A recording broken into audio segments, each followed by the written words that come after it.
여호와여 시온에 포로를 돌려보내실 때에 우리는 꿈꾸는 것 같았도다.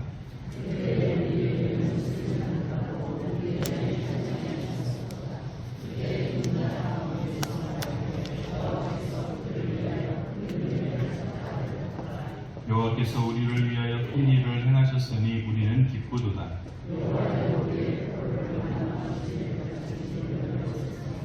눈물을 흘리며 씨를 뿌리는 자는 기쁨으로 거두리로다.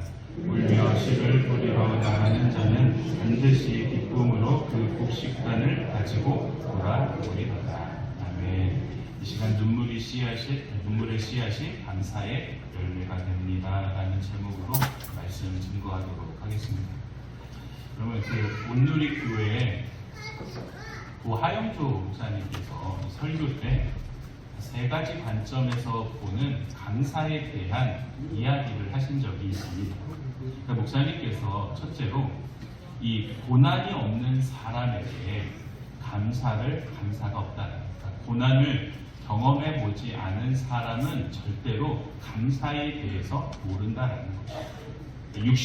육체적으로 연약함을 겪었을 때, 또한 암에 걸린 사람들, 또한 사업에 실패한 사람들, 이렇게 죽음이나 절망을 경험하게 된 사람들은 진짜 감사가 무엇인지에 대해서 알게 된다라는 것입니다. 그리고 둘째로 은혜를 겪었을 때 진짜 감사가 나온다. 하나님의 특별한 사랑을 받게 되어서 그 어렵고 힘든 모든 상황들을 경험하다 보면 사람들은 왜 내가 이 모든 상황들에서 왜 하나님은 나를 살려주셨을까? 더 이상 희망이 없는 자리였는데 왜 하나님께서는 이와 같은 은혜를 나에게 베풀어 주셨는가? 라는 이런 생각이, 그 은혜가 결국은 진짜 감사가 무엇인지에 대해서 깨닫게 한다라는 것입니다. 그리고 마지막으로 진짜 감사는 받을 때가 아니라 누군가에게 나누어 줄 때, 누군가에게 보답할 때 진짜 감사가 무엇인지에 대해서 알 수 있다라고 하셨죠. 여러분, 성도가 하나님의 은혜와 감동을 받아서 감사할 수 있으나 그 감사는 시간이 지나면서 사라질 수밖에 없습니다. 하지만 영원히 그 감사가 기억되고 간직되는 방법이 있는데, 그 감사에 대해서 고백하고 또한 확인하고 보답하는 겁니다.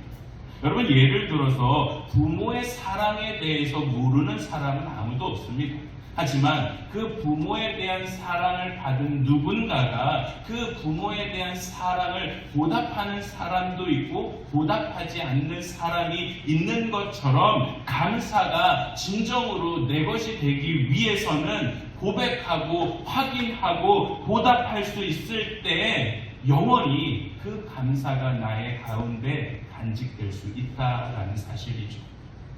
여러분, 오늘은 맥주감사주일입니다. 한 해의 절반을 이제 들어오게 된 시점에서 우리는 상반기에 하나님께서 우리에게 베풀어 주신 그 은혜를 기억하면서 감사하는 마음으로 지금 예배 드리고 있습니다.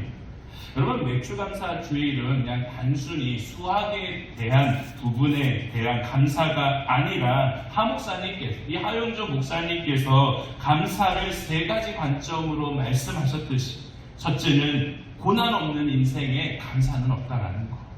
은혜를 경험한 사람만이 진짜 감사를 알게 된다라는 것. 그리고 이 감사라는 것은 누군가에게 베풀고 보답할 때 진짜 감사가 나에게 주어진다라고 말씀하셨던 것처럼, 올 한 해 그리고 이 상반기 동안 하나님께서 나에게 베풀어 주신 은혜로 살아왔다라는 믿음의 고백을 하고, 베풀어 주신 은혜에 대해서 오늘 이 시간 이 예배를 통하여서 반응할 때 진정한 예배의 모습이고 맥주감사주일의 진정한 의미가 그 안에 있다라는 사실입니다. 여러분, 이런 하목사님의 통찰력을 통해서 감사에 대한 부분이 나오는 말씀이 오늘 본문의 말씀 시편 이 126편의 말씀입니다. 여러분, 오늘 본문은 짧은 말씀이지만 과거와 현재와 미래에 대한 말씀을 언급하면서 그 속에 진정한 감사의 의미가 무엇인지에 대해서 우리에게 말씀해주고 있습니다. 여러분, 그렇다면 오늘 시편 126편을 통해서 시인이 전하고자 하는 이 진정한 감사의 의미는 무엇일까요? 첫째로 과거의 은혜를 기억하라입니다. 과거의 은혜를 기억하라. 여러분, 1절부터 3절의 말씀 같이 읽도록 하겠습니다. 여호와께서 시온의 포로를 돌려보내실 때 우리는 꿈꾸는 것 같았도다. 그때 우리 입에는 웃음이 가득하고 우리 혀에는 찬양이 찼었도다. 그때 문 나라 가운데서 말하기를 여호와께서 그들을 위하여 큰 일을 행하셨다 하였도다. 여호와께서 우리를 위하여 큰 일을 행하셨으니 우리는 기쁘도다. 이스라엘 백성들은 70년의 바벨론의 포로 생활을 했습니다. 그런데 그 포로 생활을 끝내고 고향으로 돌아오게 되는 은혜를 경험하게 됩니다. 여러분, 그 순간 그 감격이 너무 커서 오늘 시편 126편을 고백하고 있는 시인은 마치 꿈을 꾸고 있는 것 같다라고 표현을 하고 있습니다. 입에서는 웃음이 가득하고 혀에서는 찬송의 목소리가 계속해서 흘러나온다. 온 열방에서는 하나님께서 이스라엘을 위해서 큰 일을 행하셨다라고 찬양하고 있습니다. 여러분, 왜 이스라엘 백성들이 입에 웃음이 가득했을까요? 이스라엘 백성들은 하나님 앞에 범죄했습니다. 말씀에 순종해야 할 백성들이 불순종함으로 말미암아 심판을 받아서 남유다가 주전 586년에 바벨론에 의해서 멸망을 당하고 포로로 끌려가게 되었습니다. 그런데 너무나도 놀라운 일이 벌어지게 된 겁니다. 바벨론 왕 가운데 이 고레스라는 사람이 있습니다. 근데 이 고레스라는 왕이 칙령을 내려서 바벨론에 살고 있는 포로들은 다 본국으로 돌아가라 라는 명령을 내리게 된 겁니다. 그러니까 절대로 일어날 수 없는 일이 일어나자 시인은 이것이 꿈인지 생시인지 모를 정도로 우리에게 너무나도 크고 감격스러운 일들이 우리에게 주어지게 되었다라는 그 사실을 과거를 회상하면서 지금 고백하고 있는 것입니다. 하나님이 그때 우리에게 너무나도 큰 일을 베풀어 주셨다라는 것. 여러분, 이스라엘 백성들은 바벨론 각 지역에 흩어져서 포로로 살았습니다. 모든 것이 끝났고 다시 돌아올 수 없었기 때문에 모든 것을 포기하고 살았는데 고레스 왕에 의해서 돌아오게 되자 그때 많은 사람들이 입가에 웃음이, 혀에는 하나님을 찬양하고 온 열방이 하나님께서 너무나도 크고 위대한 일들을 이스라엘 백성들에게 베풀어 주셨다라는 사실을 찬양하고 있습니다. 그런데 여러분, 포로 생활을 끝내게 해준 사람이 누구입니까? 본국으로 돌아가라 라고 명령한 사람이 누구입니까? 바로 고레스 왕입니다.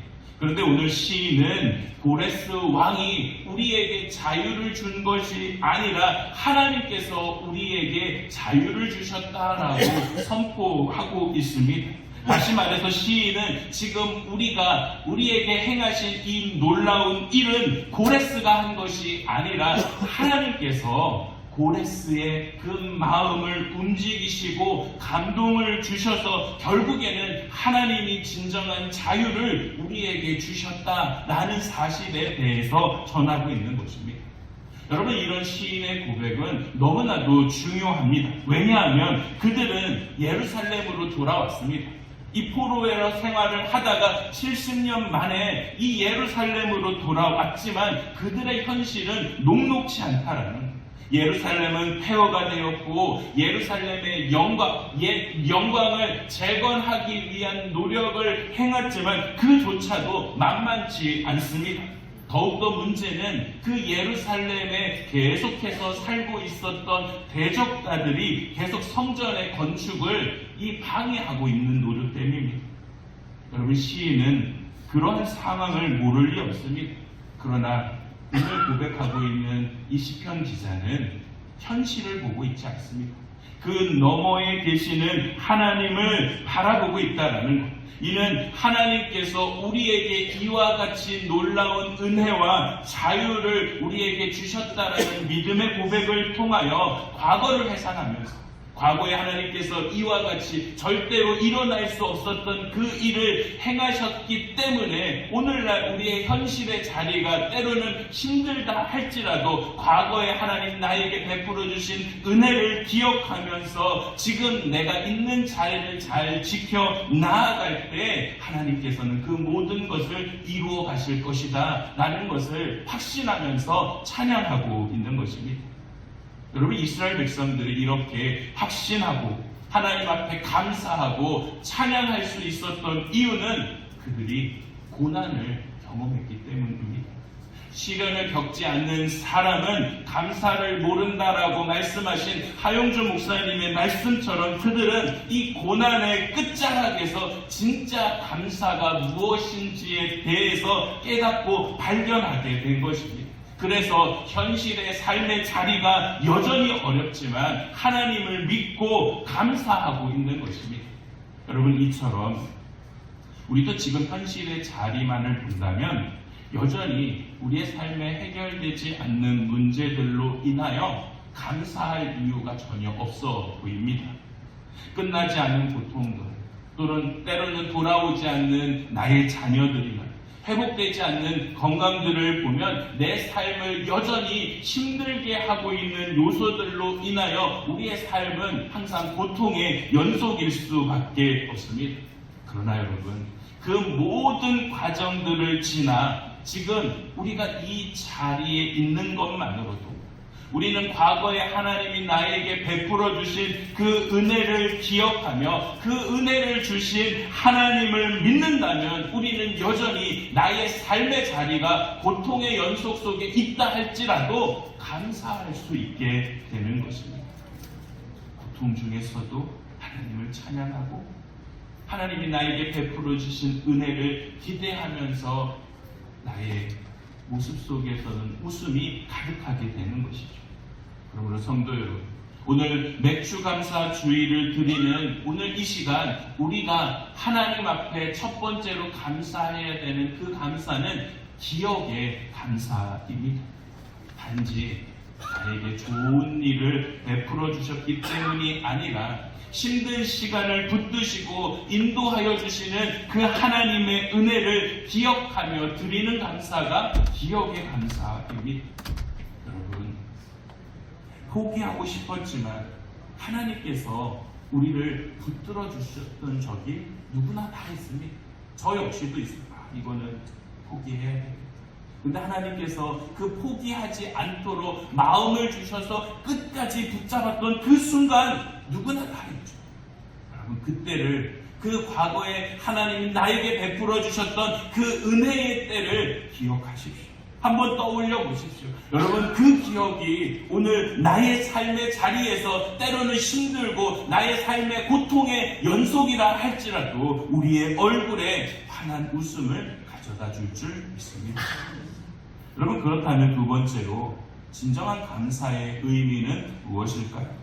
과거의 은혜를 기억하는 것이 중요하다고 말씀드렸습니다. 여러분, 과거의 은혜를 기억하는 것이 왜 중요하냐면 과거의 은혜를 기억할 때 우리는 그때 그 과거의 은혜를 현실의 어려움을 겪고 있는 나의 삶의 자리로 가지고 와서 지금 내가 겪고 있는 고난과 시련을 극복할 수 있는 믿음으로 승화시킬 수 있다는 사실입니다. 여러분, 4절의 말씀 같이 읽도록 하겠습니다. 여호와여, 우리의 포로를 남방 시내들 같이 돌려 보내소서.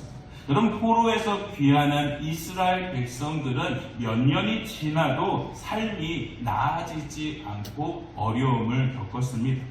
왜냐하면 포로로 귀환한 사람들이 처음에는 많지 않았다는 거예요. 이 포로로 돌아온 사람들이 3번에 걸쳐서 포로에서 귀환을 하게 되는데 처음 돌아온 사람들이 너무나도 많지 않았다라는 것입니다. 그리고 많은 사람들이 이렇게 돌아오지 않은 이유는 70년 동안 바벨론에서 살다 보니까 익숙해진 겁니다. 노예로서 삶을 살아가지만 그 안에서 자식들을 낳고 그 문화에 익숙해졌고 이제는 국가의 안정적인 보호를 받으면서 살게 되다 보니까 갑자기 본국으로 돌아가라라는 그 명령에 쉽게 반응할 수 없었다라는 사실입니다. 여러분, 누군가 여러분들에게 안정적인 직장, 가정과 일터를 포기하고 아무것도 없고 아무런 보장을 받을 수 없는 곳으로 가라라고 한다면 쉽게 결정하실 수 있으십니까? 아마도 이 자리에 쉽게 결정할 수 있는 사람들은 없을 것입니다. 여러분, 그래서 예루살렘으로 돌아온 사람들이 처음에는 많지 않았다는 거예요. 그런데 더 큰 문제는 무엇이냐면 어렵게 결정해서 예루살렘으로 돌아왔는데 예루살렘에서 기존부터 살고 있던 사람들이 헛새를 부리는 겁니다. 계속해서 성전을 재건하는 것을 방해하고 괴롭히는 일상이 연속으로 힘들게 만들어 놓았다는 것이죠. 여러분, 참다 못한 시인이 4절에 뭐라고 했냐면 남방의 시냇가 같이 제발 그 포로들이 다시 한번 많은 사람들이 돌아올 수 있게 해달라고 하나님 앞에 요청을 하고 있습니다. 여러분, 4절에 나오는 남방은 히브리어로 네게부라는 지역을 말하고 있습니다. 여러분, 네게부는 유다의 땅을 통틀어 봤을 때 이 남쪽에 있는 사막지대를 말하고 있습니다. 근데 이 지역에 어떤 특징이 있냐면 건기 때는 물이 없어요. 그런데 우기가 되면 갑자기 비로 인하여서 물이 범람하게 되는 와기 현상이 일어나게 된다는 거예요. 그래서 지금 시인이 남방의 시내들 같이 보내달라고 하는 이 말씀은 물이 갑자기 범람하는 것처럼 포로들이 좀 다시 돌아와서 예루살렘에 많은 사람들이 넘쳐났으면 좋겠다라고 이야기하는 거예요. 여러분, 그냥 문자적으로만 이야기하면 우리가 쪽수에서 밀리고 있으니까 제발 포로로 끌려갔던 그 사람들이 다시 회복하여서 돌아와서 쪽수에서 밀리지 않게끔 우리를 채워달라라는 이야기를 하고 있는 거예요. 그런데 여러분, 지금 이런 문자적 의미보다 더 큰 의미가 그 안에 숨겨 있습니다.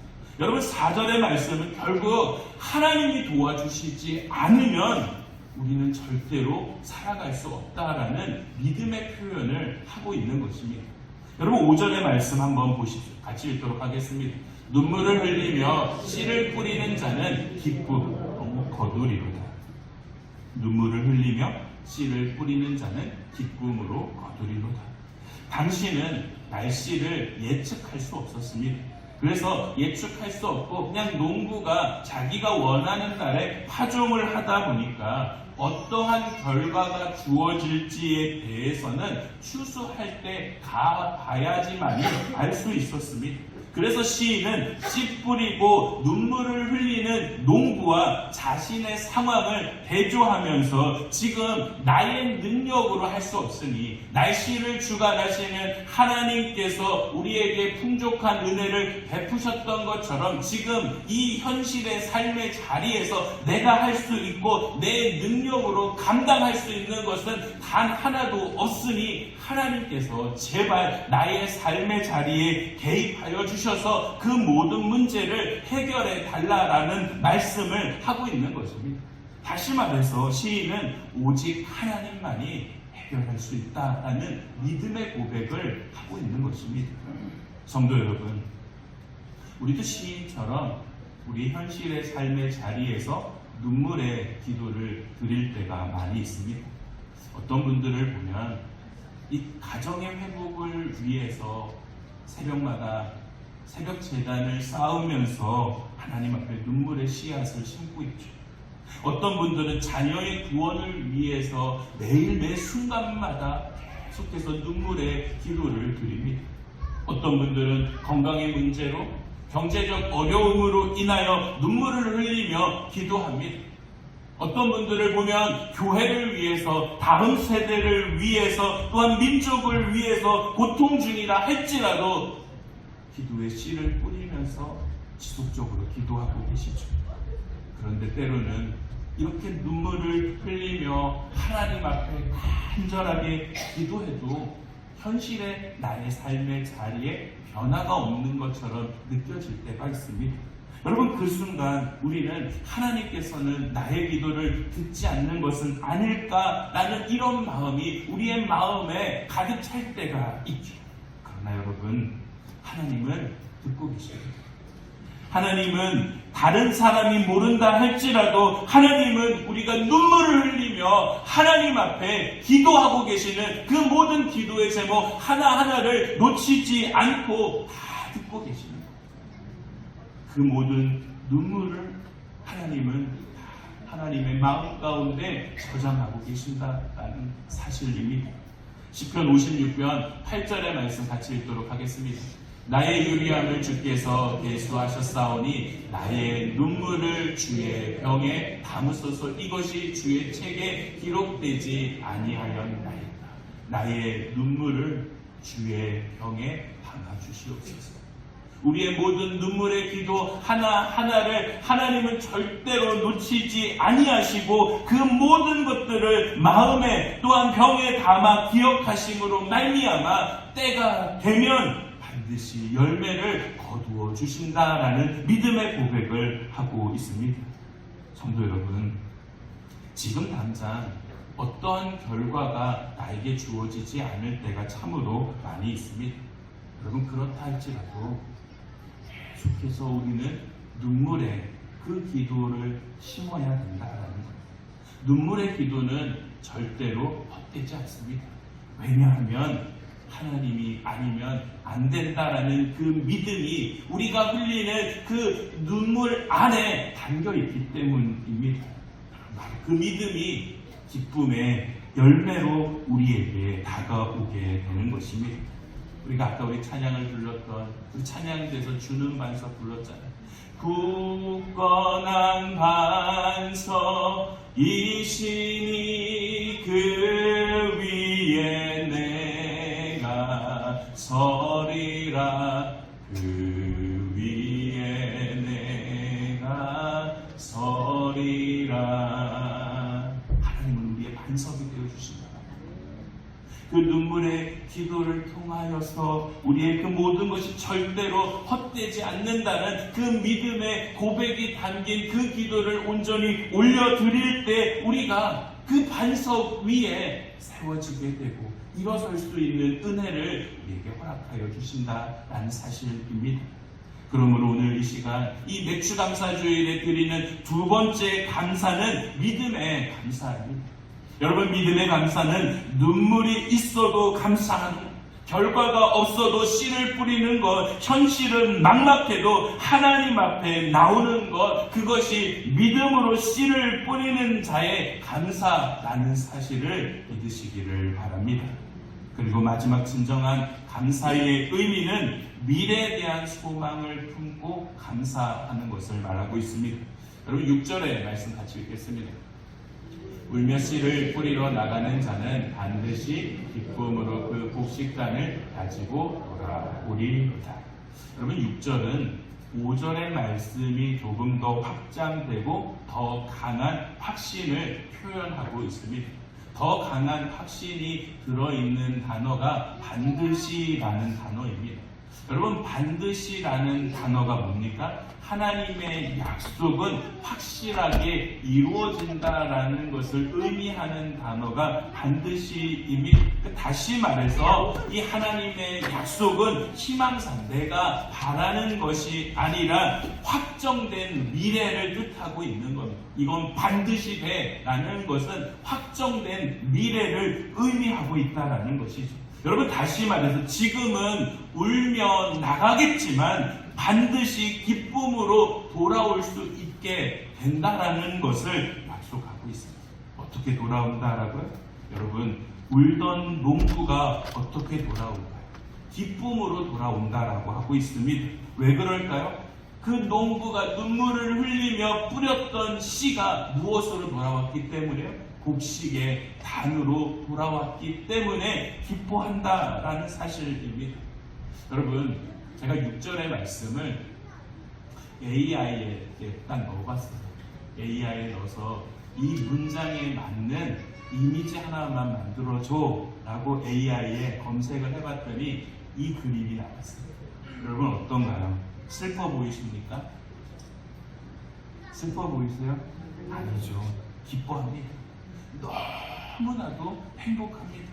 왜 그럴까요? 씨를 뿌렸을 때 과연 이 씨를 통하여서 열매를 맺을 수 있을까 걱정과 염려를 했는데 하나님의 은혜로 풍년이 들었기 때문에 그 수확의 기쁨을 맛보고 있는 것입니다. 여러분, 이처럼 하나님은 당신의 백성들이 뿌린 씨앗을 절대로 헛되게 하지 아니하실 것이다 라는 말씀을 반드시라는 이 말씀을 통하여서 때로는 너의 삶의 자리에서 울며 그 모든 것을 씻는다 할지라도 반드시 내가 너에게 곡식단과 같은 하나님의 풍성한 은혜를 베풀어 줄 것이다 라는 확신 있는 그 은혜의 말씀을 우리에게 주고 계시는 겁니다.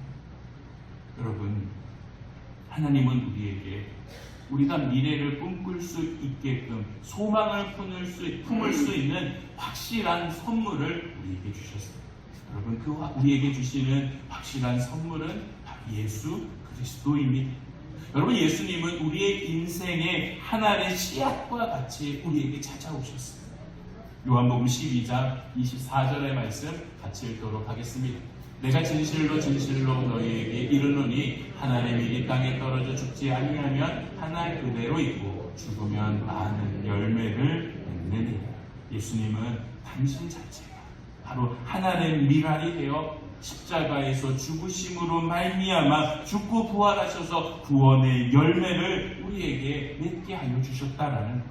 여러분, 고린도전서 15장 20절에 보면 이 사도 바울은 이런 예수님의 모습을 이렇게 묘사하고 있습니다. 이제 그리스도께서 죽은 자 가운데서 다시 살아나사 잠자는 자들의 첫 열매가 되어주셨다라는 것. 예수님께서 잠자는 자들의 첫 열매가 되어주심으로 인하여 이제 우리도 예수 그리스도 안에서 부활의 열매와 생명의 열매와 소망의 열매를 거두게 되었다라는 것을 말씀해주고 있습니다. 여러분, 현실이 아무리 어둡고 고단해도 우리는 예수 그리스도의 그 부활을 믿는 믿음 안에서 내일에 대해서 감사하면서 살아갈 수 있는 사람들입니다. 그러므로 보이지 않는다 할지라도 낙심하지 마십시오. 하나님께서 반드시 우리 모두가 기쁨의 단을 거두어 드릴 수 있다라는 이 사실을 믿고 미리 하나님 앞에 감사하십시오. 예수님께서 그 약속의 보증이 되어주실 줄 믿습니다. 오늘 이 맥주 감사주일, 그래서 우리가 드려야 될 세 번째 감사는 소망의 감사입니다. 여러분, 이 소망의 감사는 아직 열매를 보지 못하였다 할지라도 주신 줄로 믿고 미리 하나님 앞에 감사드리는 것이 소망의 감사입니다. 예수님의 십자가와 부활이 그 약속에 대한 보증이 되어주신다라는 것. 눈물의 씨앗은 결코 땅에 묻혀 썩지 않습니다. 반드시 열매를 맺게 되고 그 안에서 우리는 감사하게 될 줄 믿습니다. 사랑하는 성도 여러분, 오늘 10편 126편의 말씀을 통하여 이 눈물의 씨앗이 감사의 열매가 된다라는 사실을 우리는 세 가지의 말씀을 통하여서 함께 나누었습니다. 첫째는 과거의 은혜를 기억하는 자가 감사할 수 있다는 것입니다.